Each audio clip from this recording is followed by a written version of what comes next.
Assalamualaikum warahmatullahi wabarakatuh. Hello everyone, I'm Dwi Nur and now I will tell you about 3 topics in English survival for my final examination. Okay, let's start. Alright, for the first, I will tell you my opinion about the importance of using masks during this pandemic.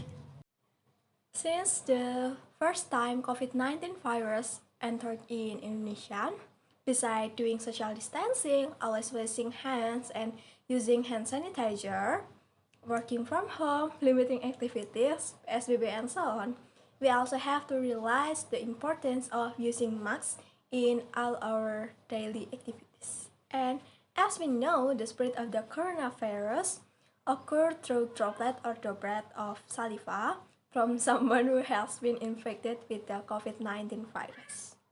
The spread of this drop can occur when that person experiences sneezing, coughing, or talking. When someone's droplet has been infected, stick to object, or can even directly hit our bodies, the virus will enter through the nose, the mouth, or eyes, and then the virus will develop in our respiratory tract. Because the virus enters our body through the mouth and nose, in my opinion, the role of masks here is very important. Masks protect and cover our nose and mouth so that this virus does not more easily enter our bodies. Besides that, during this pandemic, I think we should try not to touch too much of the facial area, especially when we have not washed our hands or used a hand sanitizer.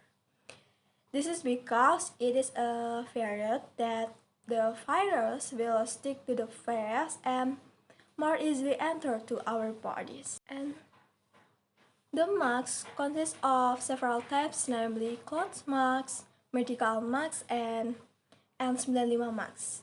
Cloth masks are intended for the general public when they have to go outside to go home. The recommended cloth mask is a cloth mask that has 3 layers. And medical masks are disposable masks that are often used by doctor or other medical personnel while on duty. And for N95 masks, basically have a higher price as well as protection that is not only able to repel saliva splashes but also a small particle of air which might contain virus. But in my opinion, this mask is not intended for everyday use because the design will make people difficult to breathing. And so I think in this pandemic, the use of masks is very important. In addition to protecting yourself as well as preventing the spread of the COVID-19 virus, don't forget to always wear a mask every time you carry out the activities, especially when in public place or meeting with many people.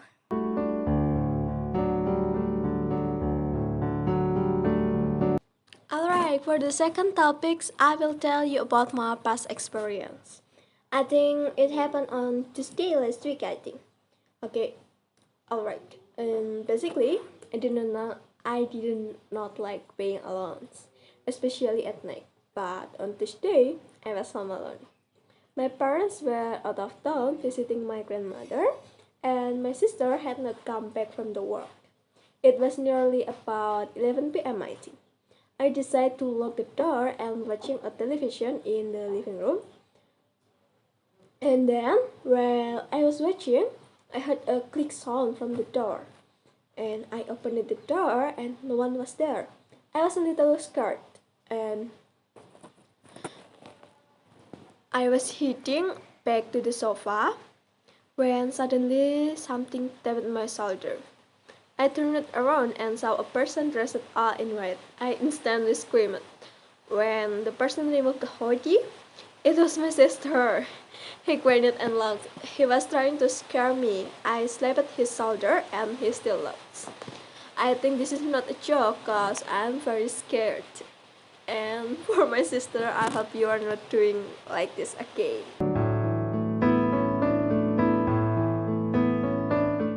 Mendut Temple is located in Mendut Village, Mungkit District, Magelang Regency, Central Java Province. It is located about 13.8 km to the northwest of Yogyakarta, and the access of the Mendut Temple is located 3 km east of Borobudur Temple or 1 km of the north of Paman Temple. And then when you go to Borobudur Temple, you must pass it by looking at the board leading to the Mendut Temple. From the highways, you can already see its existence. And if I'm not mistaken, the ticket price to enter this place is 10,000 rupiah per person to adult, and the facilities in this place are in the form of a physical parking, a park, a toilet, and a several food stall managed by the local resident in the outside of area. Mendut Temple was established during the region of King Indra of the Sailendra dynasty, patterned as a Buddhist at an altitude of 3.17 meter above sea levels, and as mentioned in the Karang Tengah inscription, dated May 26, it is said that Raja Indra helped with the sacred building Wanwana, which means bamboo forest. And furthermore, a Dutch archaeologist named J.G. Kasparis defines the sacred building question is the Mendut Temple. This rectangular temple is equipped with a multi-level roof decorated by small stupas. This temple was built earlier than the Pawan Temple and Borobudur Temple, which are located in the straight line. And this temple was built facing to the west in contrast to the Borobudur Temple, which was built facing to the sunrise. When we entering the court and foot of the temple, you can see some reliefs that tell about the turtle, birds, monkey, manyar birds, brahims, and the crabs. This relief at a glance look like a fairy tale addressed to children, but actually, the story tells the story of Jataka, which give a moral message to all who come to visit this Mendut Temple. And then, in the body of the temple, you will get 8 bodhisattva reliefs that are larger than reliefs in the Borobudur Temple. And the fragrant flowers will accompany you when you step into the temple chamber. Furthermore, it will appear before the eyes of statue as high as 3 meters, I think, totally 4, illuminated by yellowish light. The 3 large carved statues inside the Mendut Temple, both are named. The first is Dhyani Buddha Cakyamuni or Vairocana statue, Avalokitesvara statue, and Vajrapani Bodhisattva statue.